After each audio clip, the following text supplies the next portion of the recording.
मेरा ख्याल है कि मैं मुस्तनिद रिपोर्टों की बात करता हूं, यहाँ स्कूलों में भैंसें बंधी हुई हैं, यहाँ पे जो है औताकें लगी हुई हैं, यहाँ पे जो है मैंने टीवी में खुद देखा कि ऐसी ऐसी जगहों पे यानी स्कूलों को कन्वर्ट किया गया है, स्तबलों में स्कूलों को कन्वर्ट किया गया है किसी और चीजों में, गोस्ट स्कूल्स हैं, टीचर्स नहीं है। मुझे ये बताएं कि जहां पे अगर हम यहाँ सिंध में बैठकर बात करें तो सिंध में जो है वो एजुकेशन और लिटरेसी क्या है, यहाँ पे लिटरेसी जो है आपकी 50% भी नहीं है।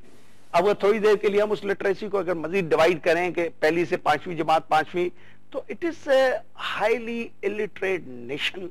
आई टेल यू, हम सारे पाकिस्तान को आप मजमूई तौर पे इसमें शुमार करें तो आपने अपना HDI जो है वो न कभी किसी भी हुकूमत ने अपने लिए एक एजेंडा समझा कि सोशो इकोनॉमिक चेंजेस के हवाले से कोई HDI पढ़ाते, कोई साथ साथ गवर्नेंस सिस्टम जो है उसमें इंप्रूव करते, कोई एडमिनिस्ट्रेटिव सिस्टम इंप्रूव करते। यहाँ आप देखें कि पब्लिक सर्विस या पब्लिक सर्वेंट का कॉन्सेप्ट खत्म हो चुका है।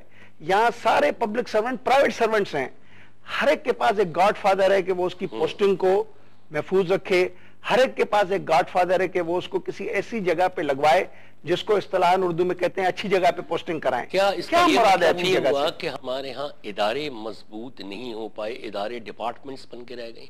क्योंकि हम जब मगरिब की तरफ देख, मसलन बरतानिया जहाँ मुझे इत्तेफाक हो कुछ से रहने का, वहाँ इदारे इतने मजबूत थे कि एक वजीर दाखिला डेविड ब्लैंकेट 2005 में इसलिए रिजाइन करने पे मजबूर हो जाता है कि उसने इमिग्रेशन के एक डायरेक्टर से अपने दोस्त के, वो जो एक नैनी आ रही थी उसके फिलिपीन की थी, उसके वीज़ा प्रोसेस का सिर्फ ये पूछ लिया था सिर्फ कि वो किस स्टेज पे है, क्यू में कहाँ है, प्रायोरिटी मिल सकती है या नहीं मिल सकती, सिर्फ ये पूछा था। वहाँ के आवाम ने सिर्फ ये कहा था कि मिनिस्टर होने का ये मतलब नहीं है कि तुम अपना वेट इस तरह से थ्रो करो, ही हैड टू रिजाइन। वहाँ इदारे इतने मजबूत हैं।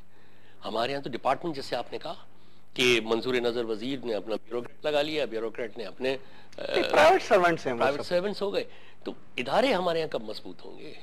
देखें अंजुम भाई, हमने शुरू में जो बात की वो हमने यही बात की कि किसी भी हुकूमत साजी के हवाले से अगर उसकी परफॉर्मेंस को हम देखें तो आज आपने जिस मगरिब की बात थी वहाँ पे सिर्फ हमारे उनके बीच में क्या डिवाइड लाइन है कि उनके इंस्टीट्यूशंस जो हैं वो बिल्ड हो चुके हैं। इंस्टीट्यूशंस में इंडिपेंडेंस है, इंस्टीट्यूशन कानून के मुताबिक काम करते हैं, इंस्टीट्यूशन किसी भी ऐसी चीज को इंटरटेन नहीं कर सकते हैं जो रूल्स ऑफ बिजनेस में गुंजाइश ना हो। साहब, मैंने तो और आपने भी देखा है कि वहाँ तो पॉलिटिकल पार्टीज जो है वो भी बहुत बड़ा इंस्टीट्यूट विद देमसेल्व्स हैं। वहाँ पे मार्garet थैचर आई, चली गई, हैरल्ड विल्सन आए, चला गया, जॉन मेजर आया, चला। पॉलिटिकल पार्टी अपनी जगह पे रहती है, एक पर्सनालिटी डेवलप की, प्राइम मिनिस्टर बनाया, उसका काम जितना उसने डिलीवरेंस की, उसके बाद एक दूसरा लीडर बना देते हैं। यहाँ तो पॉलिटिकल पार्टीज जो हैं वो तो प्राइवेट लिमिटेड कंपनियों की तरह चल रही हैं। यहाँ तो पॉलिटिकल इनहेरिटेंस है ना। आप ये बता दिए कि बेटा, बाप, भतीजा, इसके अलावा कोई बनता है उन पार्टीज का लीडर? एक आम वर्कर तो आम वर्कर ही रहता है। देखिए अंजुम भाई, ये भी एक हकीकत है, क्योंकि हमने जहाँ से शुरू किया था कि इलेक्ट्रल सिस्टम को ठीक करने की जरूरत, उसी इलेक्ट्रल सिस्टम के वीकनेसेस के वजह से यहाँ पे सियासत तो मारूसी हो गई है।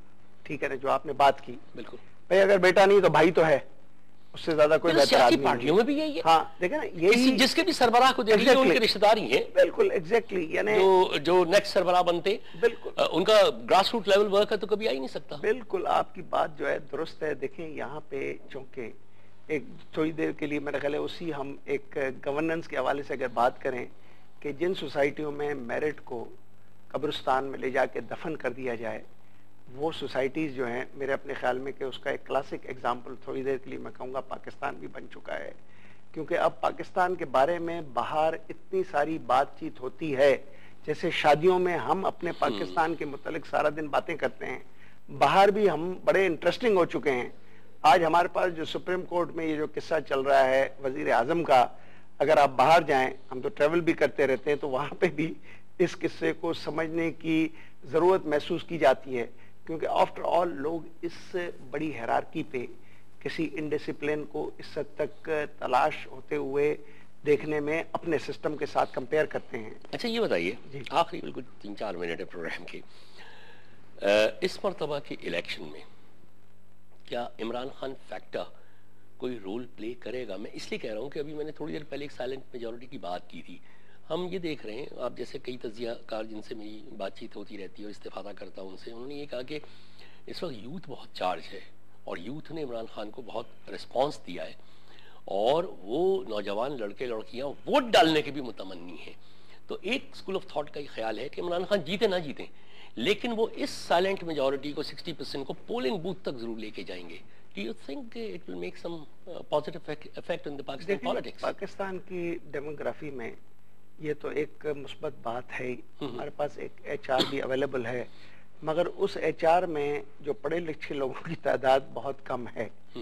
आप जिन लोगों की बातें कर रहे हैं, क्योंकि आप और हम चूंकि शहरी एक माहौल में बैठे हुए हैं और हम अक्सर एजुकेटेड लोगों के साथ मिलते हैं, तो हमें उनकी तादाद थोड़ी देर के लिए विदाउट कंसीडरिंग के ओवरऑल तादाद में उनकी क्या परसेंटेज होगी बहुत बड़ी नजर आती है। ऐसा नहीं है अंजुम भाई, इनकी तादाद बहुत छोटी है, मगर हमें ये जरूर आरजू करनी चाहिए कि एक नहीं दो चार और पार्टियां जो है वो लोगों को सेंसिटाइज करें। इसी किस्म के लोगों को, चाहे उनकी छोटी तादाद ही हो, पढ़े लिखे लोगों को, उनको सेंसिटाइज करें। वो शायद एक एजेंट ऑफ रिफॉर्म्स बन सकते हैं उस वोटर को आजाद करने में जो आज भी एक इन्फ्लुएंस के तहत है। आज भी उसको सिर्फ बताया जाता है कि उसने जो है उसको, बल्कि मैं तो ये कहूंगा कि शेर और एक गाय में तमीज करने के लिए उसको 4 दफा कहा जाता है कि उसने शेर के ऊपर ठप्पा लगाना है, कहीं गलती से वो गाय के ऊपर ठप्पा न लगाए। जहां पे हमारी अपनी आप देखें कि एक काउंसलिंग वोटर्स को ये है कि गलती मत करना, कहीं गाय को शेर मत समझना। इसका मतलब है कि वो already under A influence in certain conditions है। तो इस सारे प्रोसेस को इम्प्रूव होना चाहिए, मगर डेमोक्रेसी की बरकरारियत जो है वो भी बहुत ज़रूरी है। इस प्रोसेस को चलना चाहिए। इस प्रोसेस में आहिस्ते आहिस्ते फिल्ट्रेशन होगी, जिसको कहते हैं ना कि जिस तरीके से आप वाटर ट्रीटमेंट प्लांट्स लगाते हैं, एक ही साथ रॉ वाटर को ट्रीट नहीं कर सकते हैं। एजुकेशन तो एक मेजर रोल प्ले करेगी ना? बिल्कुल करेगी। मीडिया कितना रोल प्ले करेगा? देखिए, मेरे अपने ख्याल में कि इस वक्त थोड़ा सा मुझे एक I should be very true, media भी ऐसा लगता है कि उसके पास भी कुछ पॉलिटिकल साविये हैं। कहीं पे मीडिया कुछ डिक्टेट करता है। आई एम सॉरी टू से अगेन, मुझे तो ये लगता है कि कोर्ट कचहरियां मीडिया से इन्फ्लुएंस हैं। मीडिया के हवाले से इतना इन्फ्लुएंस क्रिएट हो चुका है कि सुप्रीम कोर्ट सो मोटो एक्शन जो भी ले रही है, मैं ये कहूंगा वो मीडिया के इन्फ्लुएंस के तहत ले रही है। इन्फ्लुएंस के सर, मीडिया का काम तो दिखाना है ना। अगर माशरे में खराब चीज हुई, कहीं आग लगी है, कहीं दफा आज इमरान खान के जलसे में वहां पे बिल्कुल लास्ट मोमेंट पे एक दस्ती बम और ये सब काफी इत्तलात आ रही हैं, जख्मी भी हो गए। अब हमारा काम तो सिर्फ यही है ना कि हमने जाके वहाँ एक कैमरे से और आपको खबर दे दी कि यहाँ पे ये हुआ। देखें अंजुम भाई, मैं आपको एक छोटी सी मिसाल दूंगा कि थोड़ी देर के लिए हम ये कहें कि मीडिया जो है उसकी न्यूट्रलिटी मेंटेन होनी चाहिए।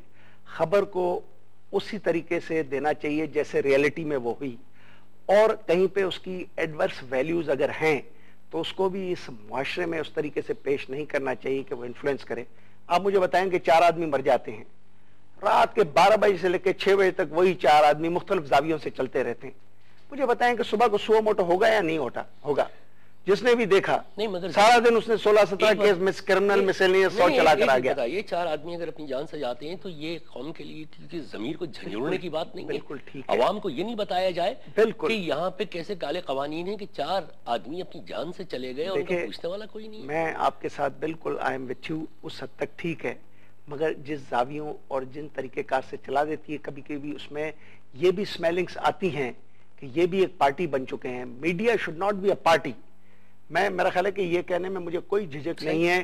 कहीं कहीं पे बिल्कुल ये नतीजा अखज़ भी किया गया है, बल्कि I am not talking, many people are talking कि किस मीडिया का किस तरफ रुझान है, किन लोगों का किन के साथ जो है वो एक वो है। चंद लोगों के लिए मीडिया बिल्कुल बात नहीं करती, आपके बड़े बड़े एंकर, और कुछ लोगों के लिए जो उनसे बहुत कम तौर पे मैं कहूंगा वो क्या होते हैं, शैतान होते हैं, इब्लीसों की बात नहीं करेगी, शैतानों की बात करेगी। वाई? ये सारी discrimination by the media leads to what, कि मीडिया की न्यूट्रलिटी जो है वो भी क्वेश्चनेबल होती जा रही है।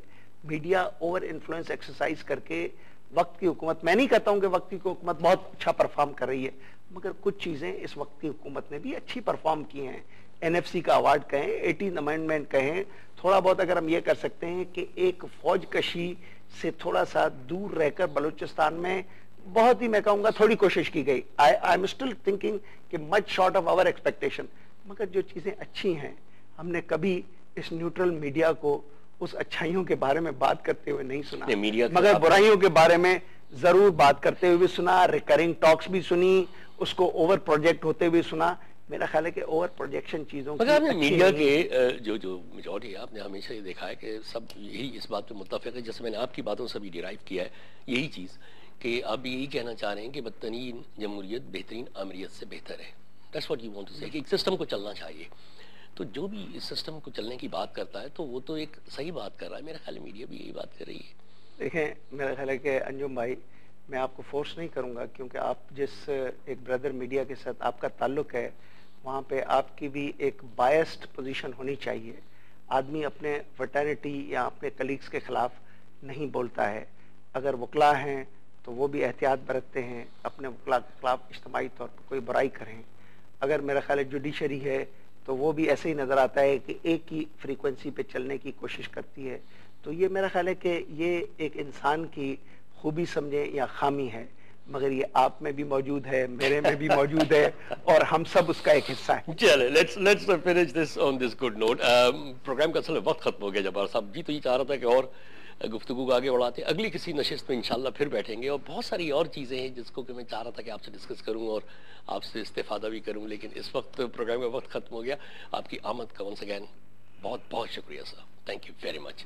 ख़वातीन हज़रात, ये इंजीनियर IIM जब्बार साहब का तज़किया, इनसे गुफ्तगू बड़ी दिलचस्प गुफ्तगू थी। शुरू कहाँ से हुई, एंड कहाँ पे हो रही है, लेकिन मेरे ख्याल इस तरह की डायलॉग से गुफ्तगू होनी चाहिए, आपको भी शरीक होना चाहिए इसमें, क्योंकि हम चाहते यही हैं कि एक डायलॉग हो, खुल के बातें हों, ताकि हम मसाइल के पिन पॉइंट करके जड़ तक पहुँच सकें और उसके बाद उसके सोल्यूशंस की तरफ बढ़ें। एक तवील प्रोसेस तो हो सकता है, लेकिन ये नामुमकिन नहीं है, और अपने वोट की अहमियत को कभी मत भूलिएगा। अगले प्रोग्राम तक के लिए खुदा हाफिज़। हर कुल अम्र को सदा दो कि अपनी फर्द अमल संभाले, उठेगा जब जम में सरफरोशा, पड़ेंगे दारो रस्म के लाले, कोई न होगा जो बचा ले, जजा सजा सब यहीं पे होगी, यहीं अज़ाब व सवाब होगा, यहीं से उठेगा शोर महशर, यहीं पे रोज़े हिसाब होगा।